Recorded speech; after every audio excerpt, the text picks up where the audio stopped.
Es un honor estar esta tarde aquí para hablar de la presentación definitiva de las ecuaciones de la relatividad general hecha por Einstein en la Academia Prusiana de Ciencias un 25 de noviembre del año 1915, es decir, exactamente hace 100 años. Lo que no hemos podido conseguir es que en lugar de ser en jueves, como fue entonces, cambiar la fecha de la semana. Eso no hemos podido hacerlo. Bueno, voy a empezar porque es mucho de lo que quiero hablar. Esta es una fotografía de cómo era Einstein en la época en la que empezó todo esto. Esta es del año 5, cuando estaba trabajando en la oficina de patentes en Berna.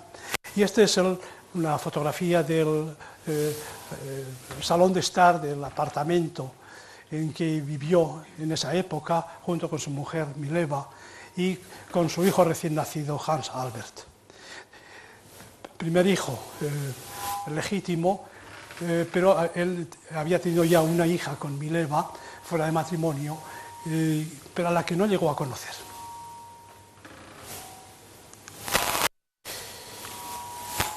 Dejemos que sea él mismo quien nos cuente cómo empezó su preocupación por la gravitación. Fue a raíz de una invitación que tuvo del editor de una revista para que escribiese un artículo sobre relatividad especial. Y quiso aprovechar el momento de obviar, el momento de remediar una ausencia en su famoso trabajo, que era haber dicho algo referente al campo de la gravitación. No hay ninguna mención de la gravitación en aquel trabajo, en la relatividad especial. La relatividad especial, la gravitación cae fuera del alcance de la relatividad especial, plantea problemas distintos, como vamos a ver. Pero no quiso dejar pasar la ocasión para tratarlos ya en ese momento, y ese momento era el año 1907. Lo recordaba años más tarde en un manuscrito que se llama Manuscrito de Morgan, porque está adquirido por la firma Morgan, y es un manuscrito de unas 30 y tantas páginas, escrito en el año 1920 a requerimiento de la revista Nature, para contar al gran público qué era la relatividad general. Y como es un manuscrito demasiado largo para Nature, pues no se lo publicaron. Y en ese manuscrito es donde dice que, lo dice con esta frase que está ahí en alemán, que le sobrevino en un determinado momento el pensamiento más feliz de su vida en la siguiente forma. Dice, el campo gravitatorio tiene solo una existencia relativa, igual que el campo eléctrico generado por la inducción electromagnética. Dice, porque para un observador que cae en caída libre desde el tejado de una casa, no existe durante la caída campo gravitatorio, al menos en un entorno inmediato del mismo. Esta hermosa fotografía de la astronauta Marcia Evans pone en evidencia cómo se comporta el cabello en un ambiente de gravedad cero. Está en caída libre dentro de la nave de la Estación Espacial Internacional. Una fotografía del año 2001. Así que, dejándonos caer en un campo gravitatorio, este desaparece. ¿Y a qué es debido eso?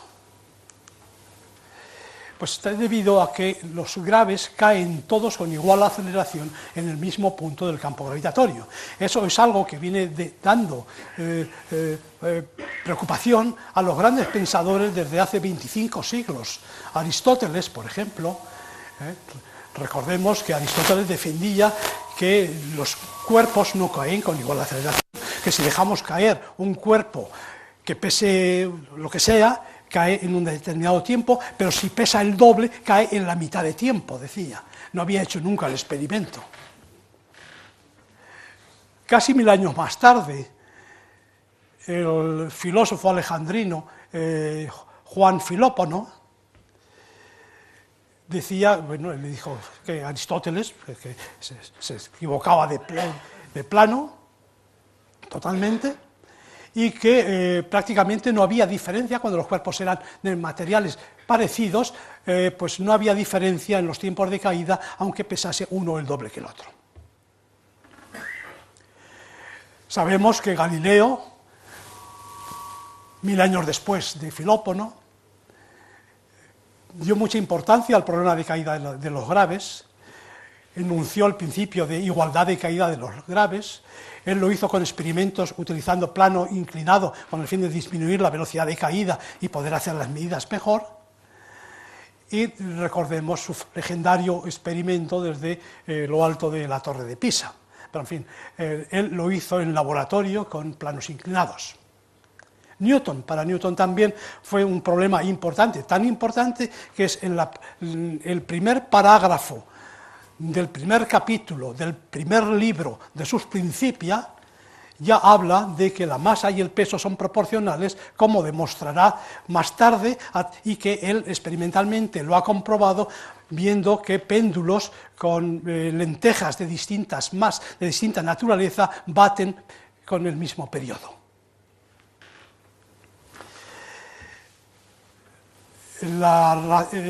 Comprobó el principio de universalidad de caída libre, que así se llama a ese hecho, lo comprobó con una precisión de 1 parte en 1000.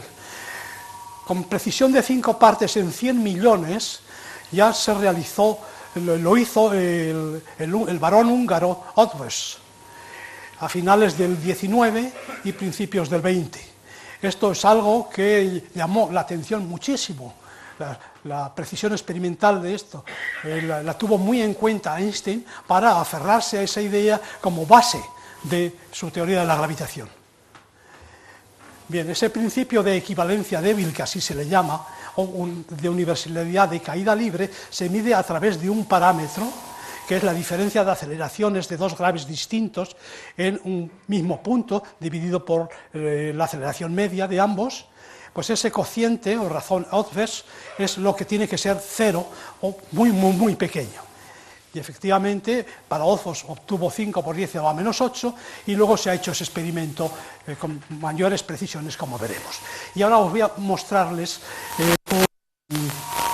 un vídeo de Brian Cox, que es un físico de partículas, que estuvo trabajando en el CERN, y que está ahora es un divulgador de prestigio en Inglaterra, y a través de la BBC tiene unos vídeos fantásticos sobre distintos fenómenos físicos, y el de caída libre, pues a mí me gusta muchísimo este vídeo y quiero compartir con ustedes. Entonces, vamos a ver, que necesito manejar esto manualmente para ponerlo en acción. A ver. Se sube a unos 40 metros de altura una bola de una bolera y unas plumas de ave. Y se van a dejar caer todas desde 40 metros de altura sobre el suelo. Y claro, evidentemente la bola va a llegar muchísimo antes que las plumas. Eso es lo que todos estamos acostumbrados a imaginarnos. Pero luego esa cámara se puede cerrar herméticamente y hacer el vacío. Es la mayor cámara de vacío que hay en el mundo. Está en Ohio, es una cámara de la NASA, es una cámara de casi 40 metros de altura y un diámetro en la base de 100 metros, son 20 y tantos mil metros cúbicos de aire lo que hay, unas 30 toneladas de aire, y ahora se hace el vacío y se deja caer, y vemos en esta secuencia, está cayendo la caída mucho más rápida, pero se está frenando artificialmente para que veamos cómo bajan al mismo tiempo las dos.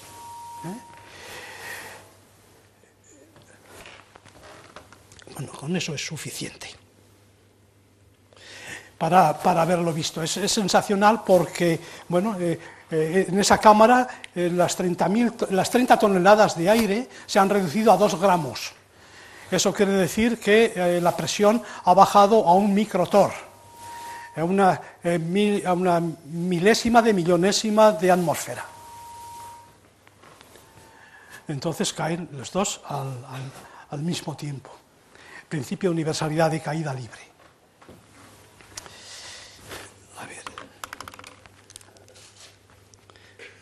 pantalla completa.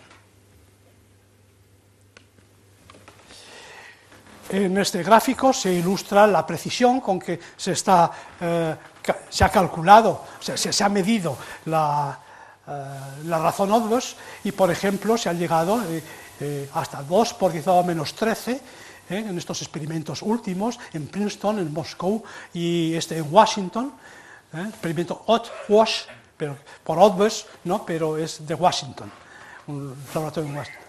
Se ha llegado a 2 por 10 a la menos 13. Esa es la precisión actual. Se piensa llegar, en un experimento francés que se va a poner en marcha dentro de unos meses, a 10 elevado a menos 15, que va a ser viendo cómo 2 partículas dentro de una nave espacial, 2 corpúsculos pequeños, caen igual mientras esa nave da la vuelta a la Tierra. Se va a medir la separación entre ambas, separación que se produciría si no cayeran con igual aceleración. 10 a la menos 15. Y cuando esa nave se va a poner dentro de unos años en torno al Sol, se piensa llegar a 10 a la menos 18, la precisión. Bien, pues vayamos al año 1907, donde empieza todo. Este es el trabajo en el cual Einstein habla ya de incorporar una relatividad para la gravitación.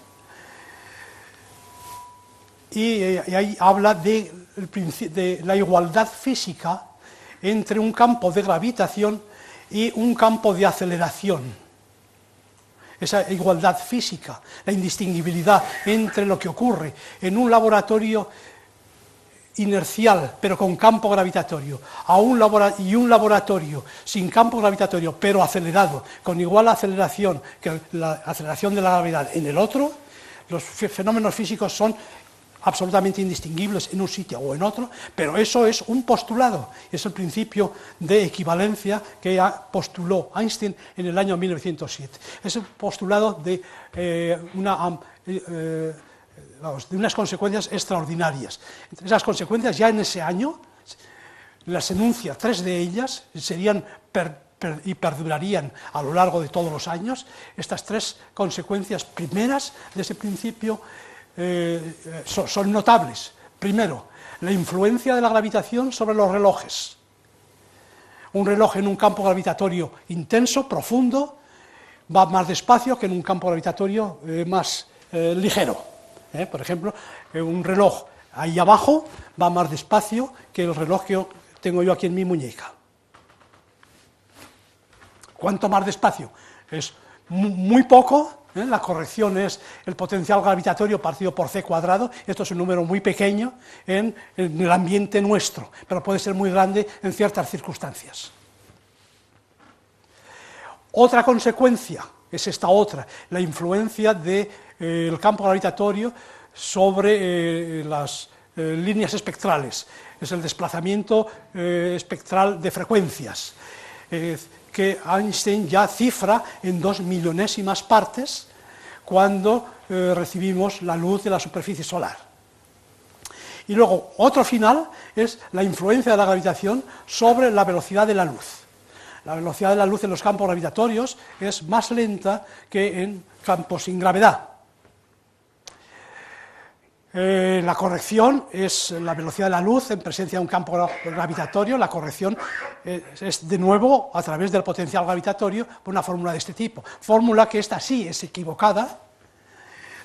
Este factor 2 que hay ahí en color rojo es lo que falta, ese no lo puso Einstein, y por eso todas las consecuencias que saca Einstein luego de una velocidad de la luz variable en los campos gravitatorios son deficitarias en un factor 2, que corregirá solo en el año 15.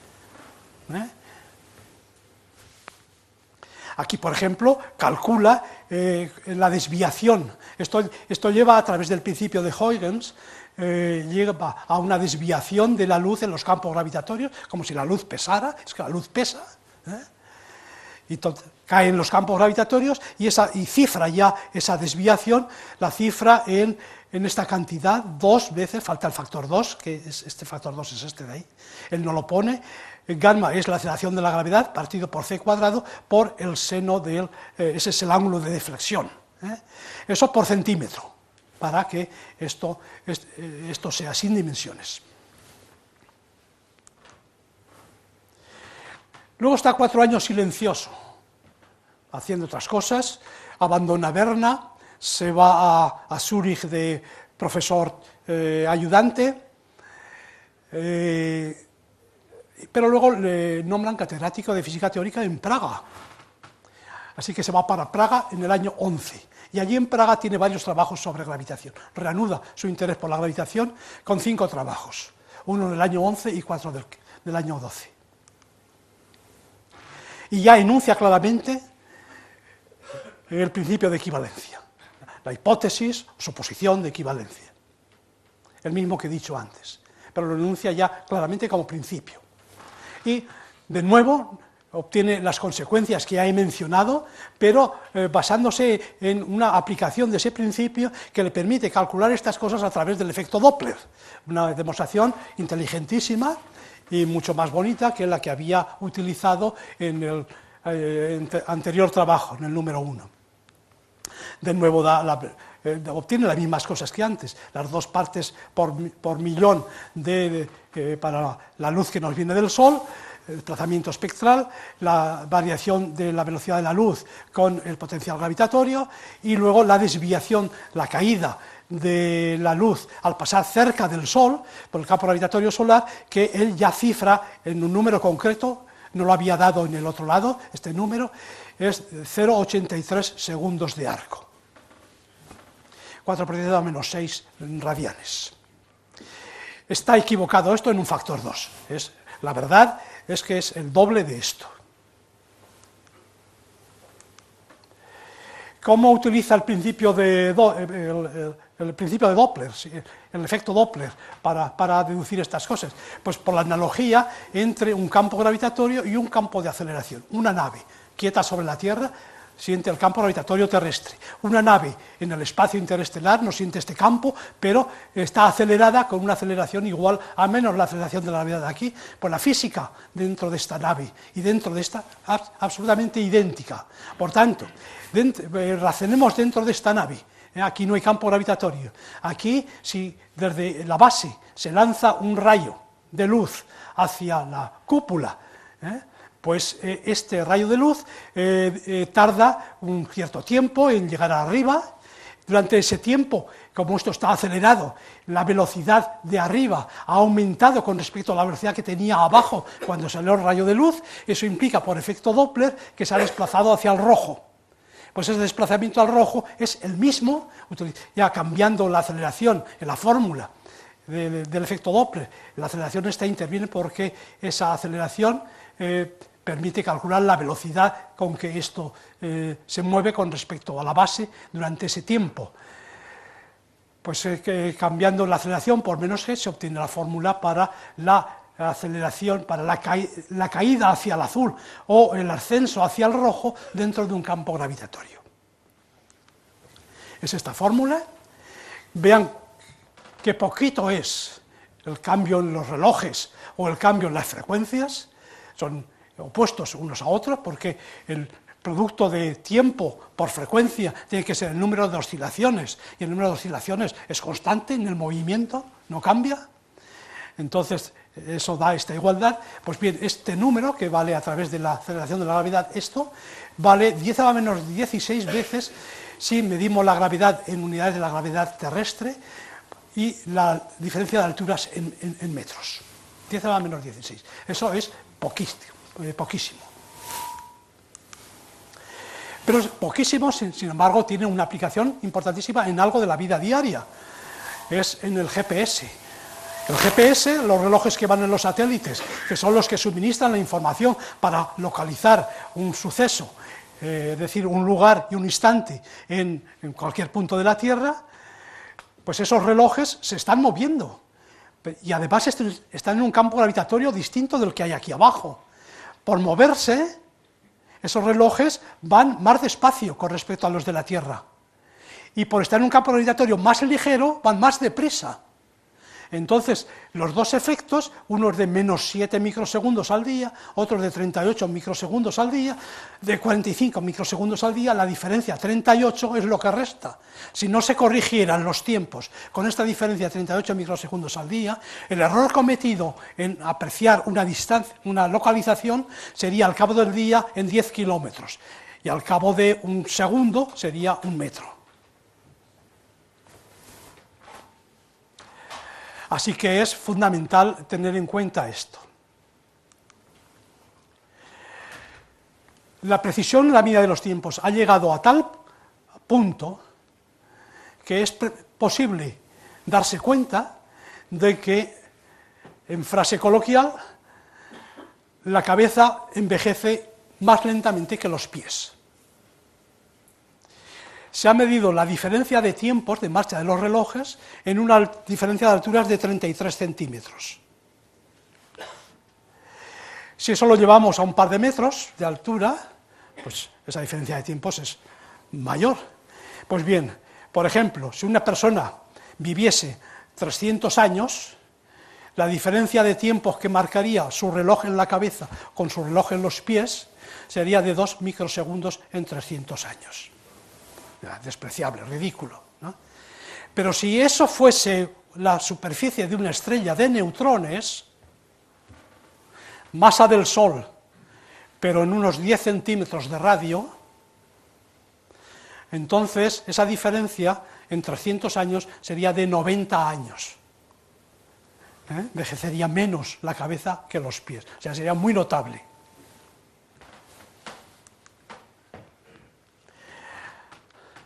Bien, utilizando el principio de Huygens y el que la velocidad de la luz varía con el campo gravitatorio mediante esta expresión, que he citado antes, pues es posible ver que la luz cae en los campos gravitatorios. ¿Por qué? Pues porque la velocidad de la luz en este punto, de aquí arriba, es más rápida que aquí. Por tanto, las ondas emisoras de este frente de ondas, emitidas por este frente de ondas, estas ondas tienen más radio que estas otras de aquí, entonces la envolvente, que es la evolución del frente de ondas, ha sufrido una deflexión, y esa es la caída. La caída está indicada por este ángulo de ahí, que cae que cae la luz en el campo gravitatorio por efecto de la variación de su velocidad. Para el Sol, esa deflexión tiene este valor, dado aquí.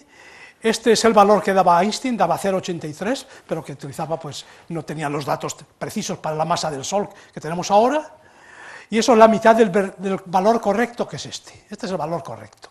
Este es el valor correcto. Esto es el radio de Schwarzschild del Sol, dividido por el radio del Sol. El radio de Schwarzschild del Sol es 3 kilómetros, 2,7 kilómetros, dividido por 700.000 kilómetros que tiene el radio del Sol. El radio de Schwarzschild es el radio en el que se debería meter todo el Sol dentro, toda la masa, para que, estando ya toda la masa del Sol dentro de esos 3 kilómetros de radio, de esa bola, su luz ya no pudiera salir al exterior, para que se convirtiera en un agujero negro. El caso es que la deflexión gravitacional de la luz, ya para mí Newton es el más grande de todos, porque ya Newton se había dado cuenta en el año 1704, ya se había preguntado, al escribir su óptica, dice, los cuerpos no ejercen sobre la luz a distancia y por esta acción doblan sus rayos, y no es cierto que esa acción es tanto más fuerte cuanto la distancia más pequeña. Ya se había dado cuenta, y lo plantea como pregunta, no tenía tiempo de contestarlo. Le preocupaban más otras cosas entonces, como la alquimia. Genial. Más tarde, Cavendish también calculó este valor. Cavendish, el de la balanza. Y más tarde, Solner, un alemán, un astrónomo, lo volvió a calcular. Este tiene interés porque bueno, el cálculo de los dos es similar, el de este no está publicado, el de este está publicado, es similar porque lo calculan como si fuese una masa, una bola que va a la velocidad de la luz y pasa cerca del Sol, y como una bola pues es un grave, una cosa pesada, pues se deflecta. El cálculo es independiente de que sea una bola, de que sea un rayo de luz, porque todas las cosas, todo lo que lleva energía, cae con igual aceleración en el mismo punto del campo gravitatorio. Todo. Da lo mismo que sea lo que sea. Einstein lo volvió a calcular luego. Tanto el cálculo era exactamente el mismo que de Solner, el resultado, y eso sirvió para que Lennart, nazista, pues acusara de plagio a Einstein, diciendo que lo había copiado de la física aria, sin mencionar para nada a Solner. Tenía que mencionarlo, sí, es muchísimo más elegante y completamente distinta la demostración a partir del principio de Huygens, que he mencionado antes, muchísimo más elegante que no viendo cómo cae una bola en el campo gravitatorio. Así que de copiar nada.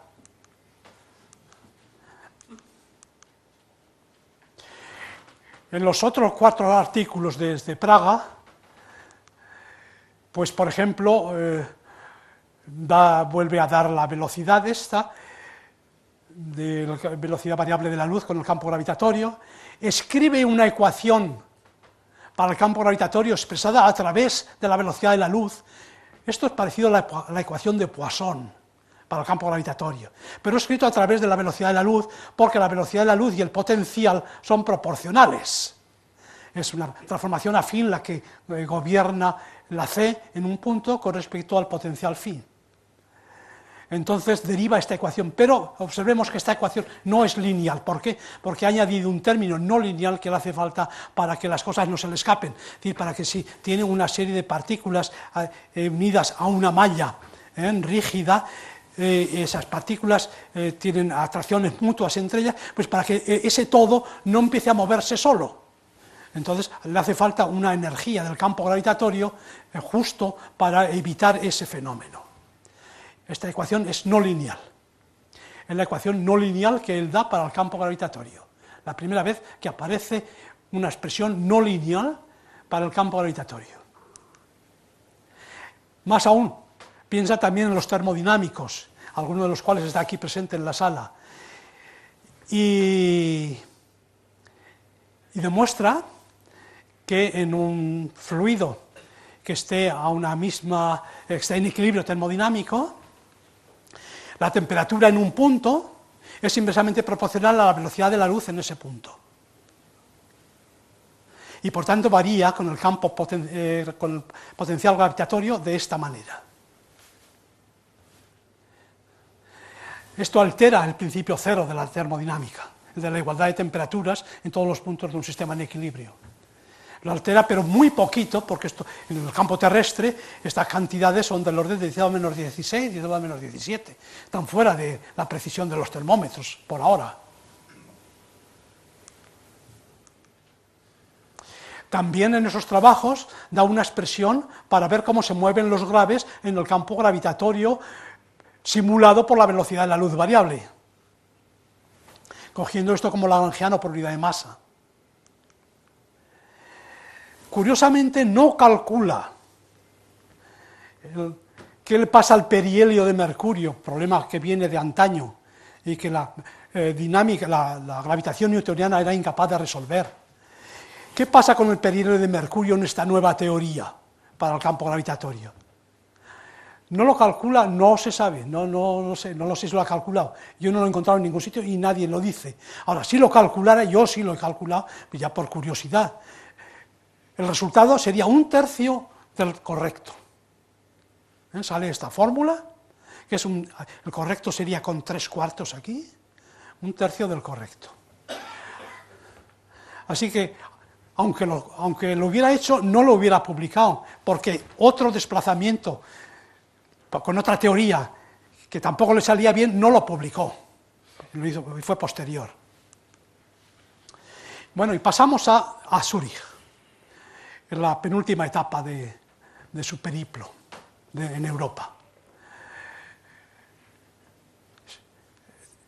Mientras estudiaba en Zúrich tuvo un amigo, que es Grossmann, matemático, que le prestaba los apuntes era muy perezoso Einstein para tomar apuntes, sobre todo de las cosas que no le gustaban mucho, como la matemática no le gustaban, no le atraían especialmente.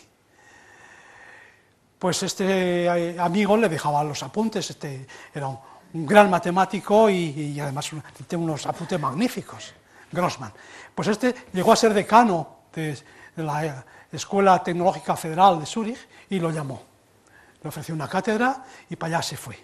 Y allí se encontró con él y allí también acudió otro amigo de estudios, que era Besso. De los dos voy a hablar un momento. De Grossmann, porque cuando llegó a Zúrich le dijo, había intentado ya cambiar un poco el modelo de gravitación que quería, había empezado a estudiar, a repasar sus apuntes de geometría de superficies, de teoría de Gauss, de geometría de superficies, y bueno, él creía, pues porque había dado vueltas al disco giratorio, nunca mejor dicho, un disco rotante, la contracción Lorentz, cuando está girando, hace que las longitudes de las reglas longitudinales se acorten, mientras que el radio que es transversal al movimiento no cambia, así que la longitud es mayor que pi veces el diámetro. Un cambio, es decir, cambia la geometría, ya no es la euclídea. Y si cambia la geometría, pues tiene que pensar en la geometría, cómo se calculaba la geometría con la relatividad especial. Eso se hace con la métrica de Minkowski, hay que cambiar la métrica de Minkowski y se encuentra ya con que en lugar de manejar un potencial necesita 10 potenciales, que son los 10 coeficientes del tensor métrico que hacen falta para describir una distancia entre dos sucesos en un espacio de 4 dimensiones.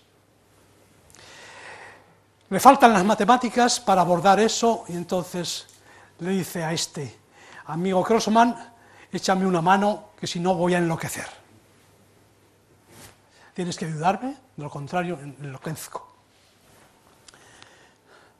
De Besso fue siempre su amigo de confianza, el amigo que le resolvía los problemas sentimentales, los problemas familiares, siempre era el paño de lágrimas de Einstein, era Besso. Este era un judío sefardita. Había nacido en Budapest, pero, en fin, estos estaban todos nacionalizados en Suiza, los dos. De decía que Einstein dice que es la mejor caja de resonancia que tengo en Europa, que puedo encontrar en Europa. Al principio le gustaba esa afirmación, pero la repitió tantas veces Einstein que ya al final se mosqueó y le dijo que dejara de decírselo. Le habló Grossmann de los 5 grandes matemáticos cuya obra tenía que conocer. Son estos que hay aquí: Gauss, Riemann, Christoffel, Ricci, Curbastro y Levi-Civita, alumno distinguido de Ricci. Había sido catedrático una generación antes, catedrático en el ETH de Zúrich, antes de que Grossmann. Pues bien, por supuesto, Grossmann conocía la obra de estos, pero fue a la biblioteca, recogió todos los trabajos que le podían interesar a Einstein y se los pasó. ¿Y qué tenemos constancia de los años siguientes? Pues a través de lo que se llama el cuaderno de Zúrich, que apareció después de muerto Einstein, lo encontró su secretaria, y pues es curioso, es muy curioso. No puedo entrar en los pormenores de este manuscrito, sino que voy a ir al grano. Aparece por primera vez en una de sus páginas, aparece el tensor métrico, aquí, es el elemento de arco. Escribe el tensor métrico con G mayúscula, es la única vez que lo hará, después ya pasará siempre a G minúscula. Y aquí se entretiene en calcular cómo cambia bajo un cambio de coordenadas y ve que transforma, pues como debe transformar un tensor covariante. Luego coge un caso especial para ese tensor covariante, que es el caso en reposo, y para el caso en reposo, que la gravedad estática, pues Fijémonos que no toca para nada la parte espacial, únicamente afecta al tiempo, y eso va a ser fundamental en la secuencia de errores que va a arrastrar durante años. Esto es lo único que va a ser variable con el potencial gravitatorio. Bien, en otra página, un poco más adelante, aparece por primera vez, y se ve aquí ya, escribe Grossman al lado, esta es información que le ha proporcionado Grossman, y se ve por primera vez el tensor de Riemann, tensor de 4 componentes, que lo pone aquí, tensor de Filter-Manifaldi, tensor de cuarta variedad, ¿qué decir eso? De cuatro componentes. El tensor de Riemann está aquí, estos son los símbolos de Christoffel, que aparecen en su composición, y observemos que en este tensor de Riemann aparece 4 términos con derivadas segundas del tensor métrico. Eso es fundamental, porque una de ellas, vale, porque esto va a ser simplemente el d'Alembertiano, que es la generalización a 4 dimensiones de la laplaciana que aparece en la ecuación de Poisson. Pero estas otras 3 le estorban. Y pone por abajo, deben anularse. Esto debe ser igual a 0. Debe anularse, pero ¿cómo se anula eso?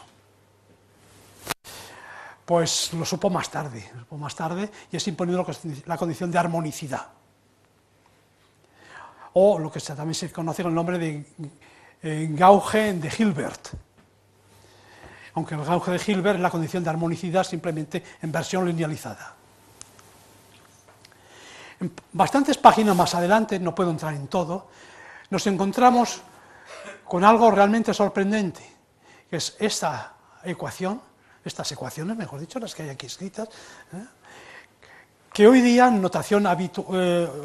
nuestra notación actual escribiríamos así.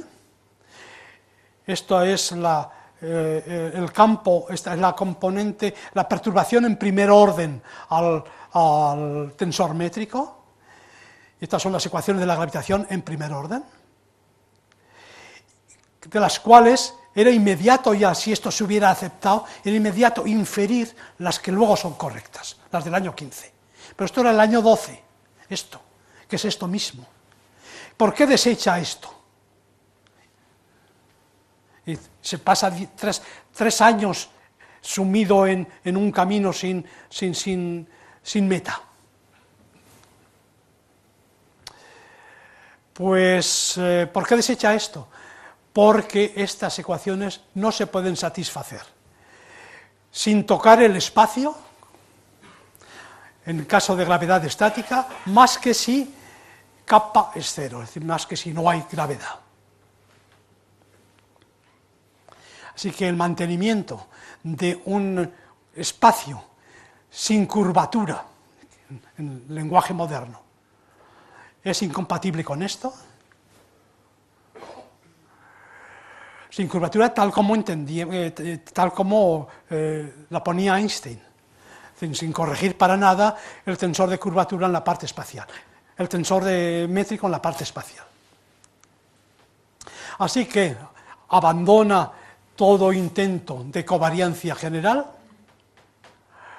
y se dedica con Grossman a una nueva teoría de la gravitación que se conoce con el nombre de Entwurf, es decir, bostezo casi, no, bosquejo, borrador, ensayo sobre la gravitación. Pero es un trabajo de muchísimas páginas, donde hay una parte escrita por Einstein, otra parte es escrita por Grossman. Grossman le había exigido, para poder colaborar, que de las cosas de física se responsabilizaba propiamente Einstein. Es decir, le debían parecer tan locas que no quería saber nada. Yo me ocupo de las matemáticas, que eso sí estoy seguro de lo que hago, pero no doy fe de lo que tú digas. Eso le vino de maravilla a Einstein para luego no tener que dar las gracias cuando encontró las buenas a Grossman para nada. Bueno, parte de la ecuación de Poisson, esa ecuación de Poisson la tensorializa y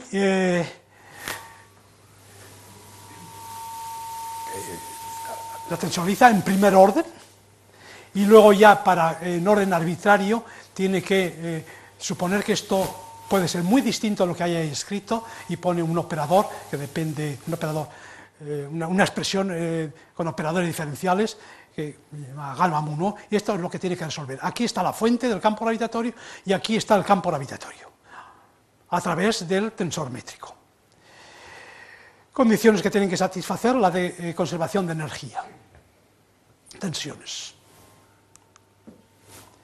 Pues bien, esa teoría la pone a práctica, la pone a prueba, pero para eso tiene que echar mano de la ayuda de Besso.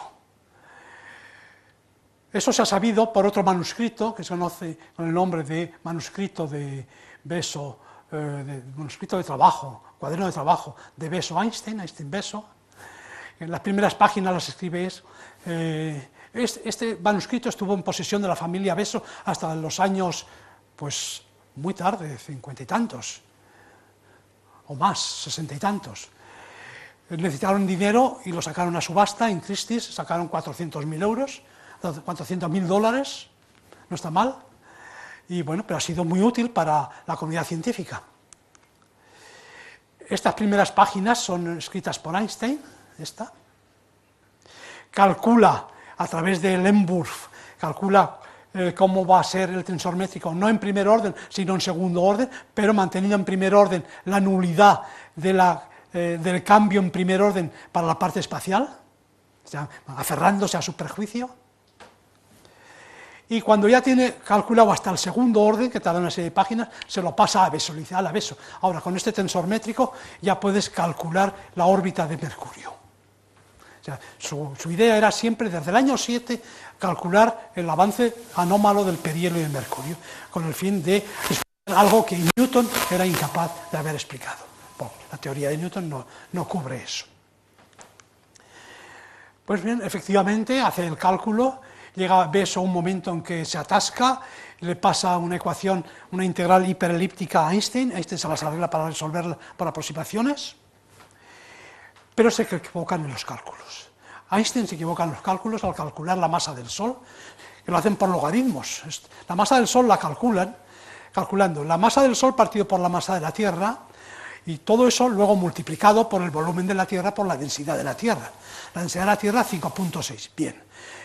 La masa del Sol partido por la masa de la Tierra saca de datos astronómicos, bien.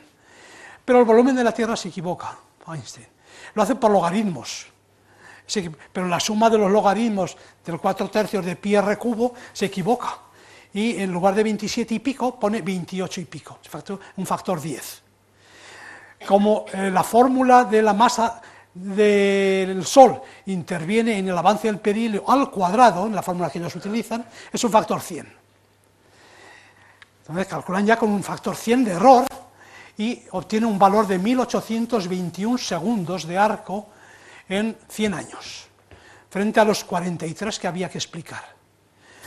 Son 30 minutos, es una barbaridad. Es una barbaridad. Luego, más adelante, Einstein se da cuenta de su error, corrige, pero ya no lo recalcula en este cuaderno. Lo recalcula en otro cuaderno, en otra libretita más pequeña que llevaba siempre consigo en su bolsillo, que es esta, y aquí está, en un cálculo, hace el cálculo por ahí y pone 17 segundos. No eran 17, era 17,9, pero con sus datos astronómicos son 17. Son 17,9. Y este valor, pues no es el bueno, claro, son 43. Este valor es 5/12 del bueno, 5/12. Se lo callan. Y lo dejan ahí muertos. Y se ha conocido luego, después de muchos años. Bueno, se marcha a Berlín, es llamado desde Berlín, para ocupar una plaza de académico, liberado de toda necesidad de dar clases. De allí lo llaman a Gotinga para dar una serie de seminarios, un curso sobre sus intentos de relatividad general. Le escuchan Klein, que es el jefe del departamento, y entre ellos está Hilbert también. ¿Qué dice Klein de Einstein?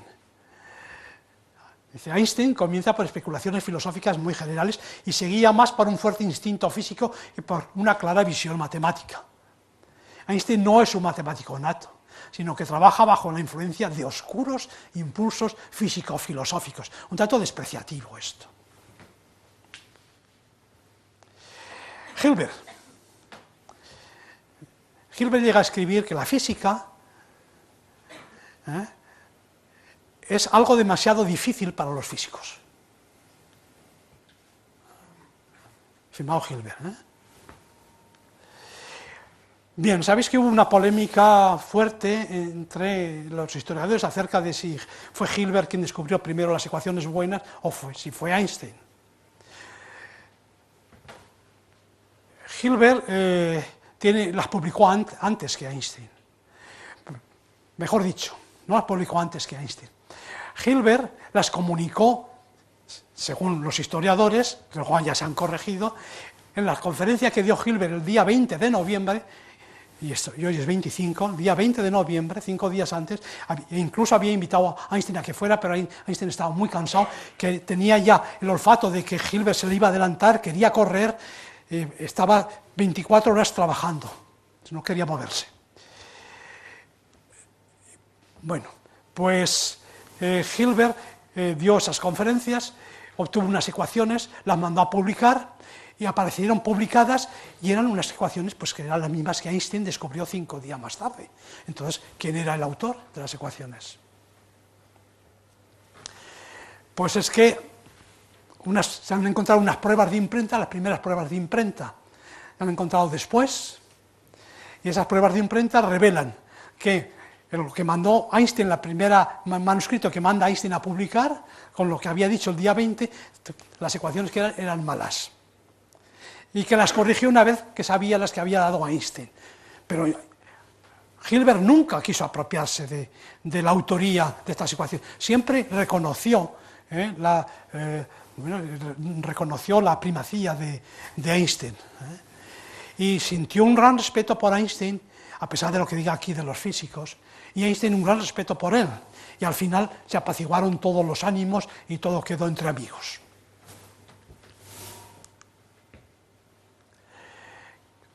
Prejuicios que tenía Einstein: tiempo curvo pero espacio plano, que ya he citado. O sea, la gravitación afecta al tiempo, pero no afecta al espacio. Las coordenadas tienen una objetividad física. Todos creemos que dan las coordenadas de un punto, decir, pues ese punto ahí está, y ese cambia lo que quiera, pero ese punto es ese. Como si el punto fuera algo físico, no es nada. Y luego lo que se conoce con el nombre del argumento del agujero contra la covariancia general. Es un argumento curioso que vale la pena, aunque luego termine muy rápidamente, pero vale la pena citar esto. Imaginemos el universo, imaginemos un agujero en el universo, un agujero tan pequeño como queramos, dentro del cual no hay materia ni energía. En ese agujero, pues lo que hay en el exterior produce un campo gravitatorio, llamémoslo G en el interior, el tensor métrico en el interior.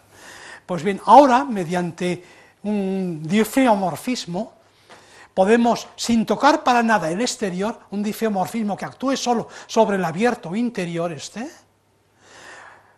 como las ecuaciones, si son covariantes generales, van a ser invariantes bajo todo diffeomorfismo. Por tanto, si esto era una solución, lo que vamos a obtener con el exterior, que no va a cambiar, va a ser también una solución. Pero si el diffeomorfismo aquí en el interior es no nulo, el campo que vamos a obtener transformado va a ser distinto de cero en cada punto con respecto a lo que tenía antes. Es decir, que podemos tener con el mismo exterior dos interiores con campos gravitatorios distintos. Eso va contra el principio que él llamaba de causalidad, le repugnaba, y que es un principio de determinismo. Es decir, ya no solo determinar a través de una superficie de Cauchy, es que es todo el universo el que conocemos, salvo un trocito pequeño. Pues bien, eso lo utilizó él, como no sabía obtener unas leyes, había desechado la covariancia general, porque las ecuaciones que tenía para ello le llevaban a curvaturas del espacio no nulas, y eso no lo quería, pues rechazó la covariancia general y se buscó un argumento, y lo encontró aquí. Luego se dio cuenta de que con el Emburf no había salida. Se dio cuenta de que con el Emburf no podía simular campos gravitatorios mediante giros de sistemas. Un giro de un sistema de referencia tiene que producir un campo gravitatorio porque hay una aceleración centrífuga o centrípeta, tiene que producir un campo gravitatorio. Pues bien, el Emburf no tolera eso. Los cálculos hechos con el Emburf no coinciden con lo que uno espera al cambiar la métrica de Minkowski al pasar a un sistema rotante.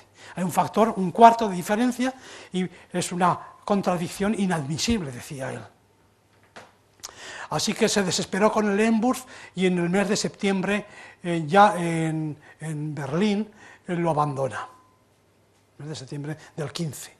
Y se lanza de lleno con la covariancia general, pero antes se sacude todos sus prejuicios sobre el argumento del agujero. ¿Cómo se sacude esto que he dicho? De esta manera, porque para él se da cuenta de que el difeomorfismo que lleva de unos campos a otros en esta zona interior, aquí le falta un paréntesis, ese difeomorfismo no solamente mueve los puntos, tiene que mover lo que había en los puntos también. Hay que aplicar también la aplicación, no solo el difeomorfismo, sino la aplicación, ¿cómo se llama esto? Progrediente asociada. El push forward, que dicen los matemáticos. Aplicación cogrediente. No, es que de progreso, progrediente. Y la otra sería el pushback, sería la regrediente. Son palabras que se usan muy poco. Yo creo que los matemáticos, no sé si las usáis, utilizáis las inglesas. Pues bien, si movemos los campos no hay problema. El campo se va con el punto, y por otro lado el punto ese no tiene existencia. ¿Cómo se sabe un punto físico en el espacio y en el tiempo? Pues por intersección de las trayectorias de dos partículas. Cuando hay dos partículas que se cruzan en ese punto y en ese instante, pero dos partículas físicas, entonces ese punto tiene una existencia real. Es el punto de intersección de las dos historias. Pues esas órbitas también se mueven con la aplicación progrediente y van a parar al punto. Si el punto se mueve el campo con ella y se mueven las trayectorias que definen el punto. Así es como se salva el argumento del agujero. Y pasamos al año 15, y con eso terminaré rápidamente, sin ver las aplicaciones. Es que esta conferencia tendría que ser de 2 horas. Pero bueno, es que resumir 15 años, no 8 años en 1 hora es difícil. Además con la densidad que tienen muchos argumentos estos. Muy bien, el día 4 de noviembre aparece Einstein en la Academia por la tarde con un manojo de hojas y una propuesta que llama sobre la teoría general de la relatividad.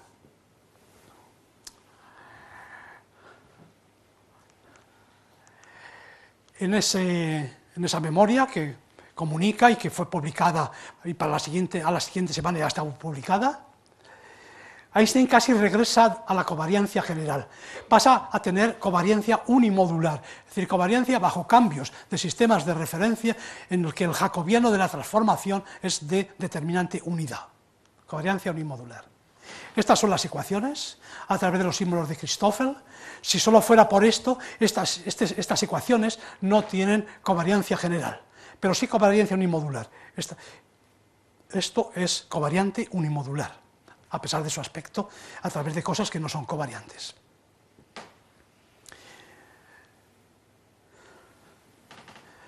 Por lo tanto, en particular, estas ecuaciones le permiten ver que las aceleraciones por rotación coincide con los campos rotatorios que experimentamos, con los campos gravitacionales que observamos cuando vamos en un tío vivo, por ejemplo. Al jueves siguiente vuelve con un apéndice al escrito anterior. En ese apéndice dice: las ecuaciones de la semana de antes no son válidas en coordenadas unimodulares. Una cosa son los cambios de referencia, otra cosa son las coordenadas. Coordenadas unimodulares son aquellas en que el determinante del tensor métrico es igual a -1. Determinante métrico -1. Y solamente lo son si la traza del tensor energía fuente es nula. Eso solamente se da en el caso electromagnético. Entonces, a este no se le pone nada por delante y dice: bueno, ¿qué pasa? ¿Que me sobra la materia? Pues no existe la materia. La materia va a ser consecuencia del electromagnetismo y de la gravitación. Utilicemos solo campos gravitatorios con electromagnetismo, con lo cual estas ecuaciones ya me valen también para cartas unimodulares. Para cartas unimodulares, efectivamente. Entonces, pero en esos cartas unimodulares da lo mismo sustituir este tensor por el tensor métrico, porque la parte que le falta, por el tensor de Ricci, porque la que le falta para ser el tensor de Ricci se anula idénticamente en las cartas unimodulares. Así que las ecuaciones son estas, que ya tienen aspecto covariante general, pero solamente valen, esto es compatible con la conservación de energía-momento, solamente es compatible si las cartas, si la traza del tensor es cero, es decir, para poder utilizar cartas unimodulares. Y esto solamente se da en el electromagnetismo. La traza del tensor de Maxwell, el electromagnetismo, es nula. Bien, tercera semana. Llega un Einstein victorioso, con otra memoria debajo del brazo, que se titula Aplicación o explicación del movimiento del perihelio de Mercurio según la relatividad, a partir de la teoría general de la relatividad. Y dice que pues, una aplicación de la teoría de esta tan radical de la relatividad es que el avance del perihelio medido por Le Verrier de 45 segundos, se consideraba entonces 45 segundos en 100 años, pues lo explica cualitativa y cuantitativamente, es decir, explica 43 segundos sin tener que hacer ninguna hipótesis adicional, como que exista un planeta Vulcano muy cerca del Sol que no vemos, como que exista una nube de polvo alrededor del Sol, etc.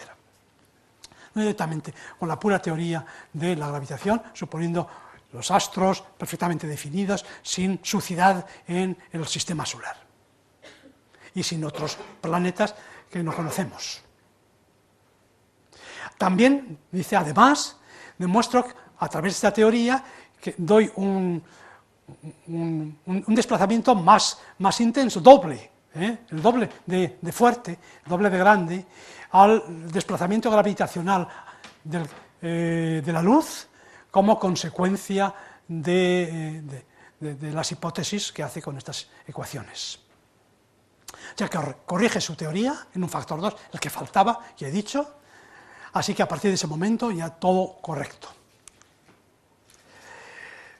Cuando Einstein ve que el perihelio de Mercurio le sale bien, escribe luego en carta a su amigo Ehrenfest, le dice: estuve unos días sumido en excitante, en profunda o en alegre excitación, varios días sin salir del despacho,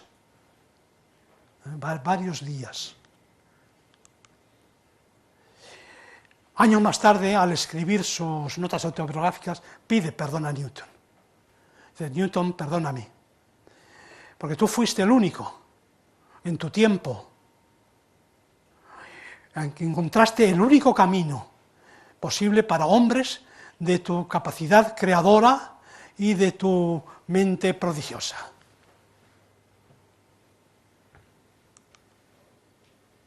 Semana última. Jueves último, ya sin miedo alguno, sin miedo alguno, porque estas ecuaciones siguen dando el mismo resultado para el avance del perihelio que las otras. No hubiera renunciado nunca a lo del avance del perihelio de Mercurio, que acaba de explicar.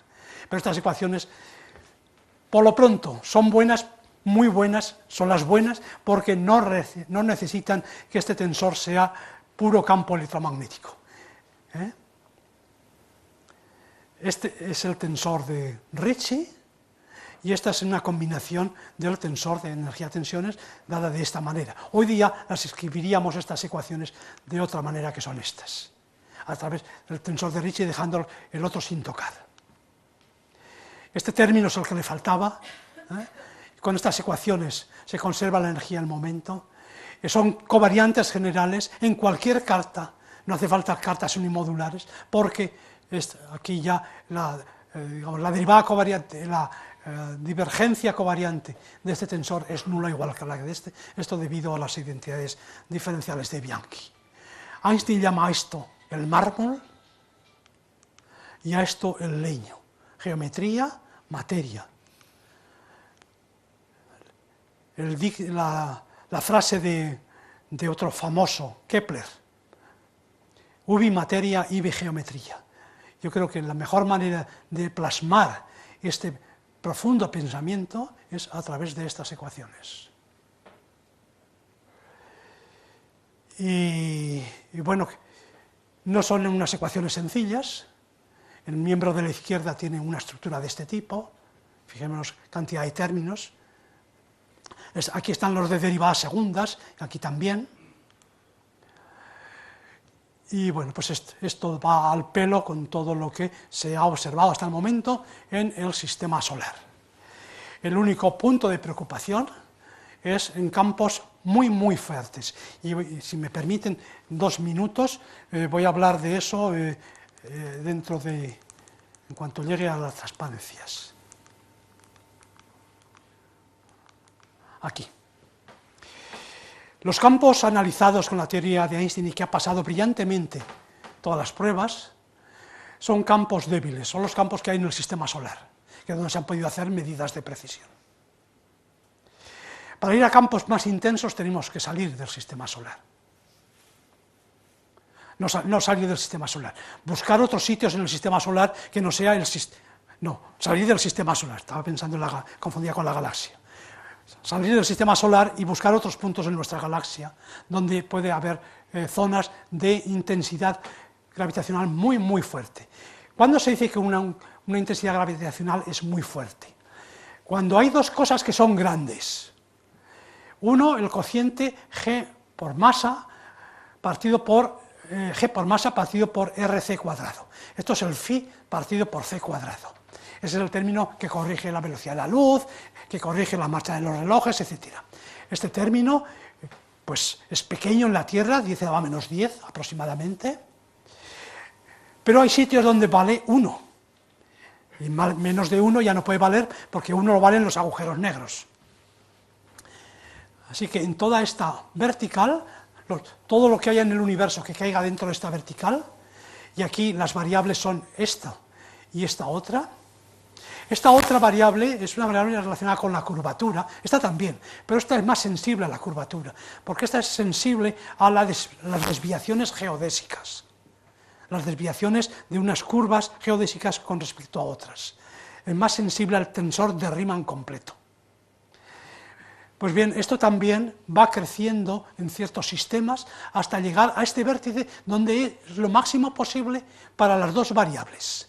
Uno, por lo que respecta a la proximidad al ser agujero negro, y otro que ya siendo agujero negro prácticamente, es un agujero negro de un radio muy pequeño para que los efectos de movimiento de desplazamiento de curvatura, por desplazamiento geodésico, sea grande.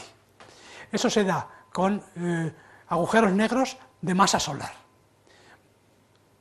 que son los únicos que podemos esperar encontrar en el sistema solar.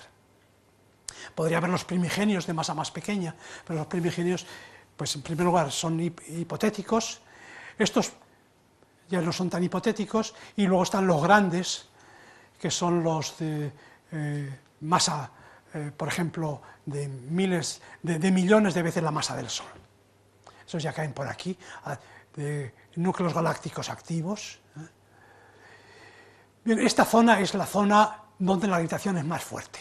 Son zonas donde las masas son masas solares y las distancias de Schwarzschild. O sea que esas masas están prácticamente dentro de su radio como agujero negro.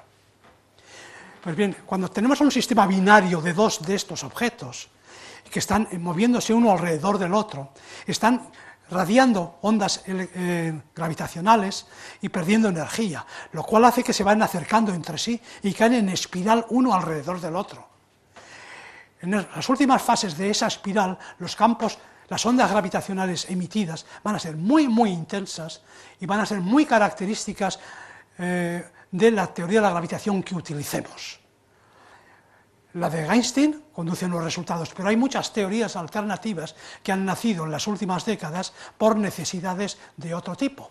No para explicar esto, que todavía no hacía falta, todavía no se ha registrado ninguno de esos, pero hace 2 meses salió el rumor de que se acaba de registrar uno, está funcionando ya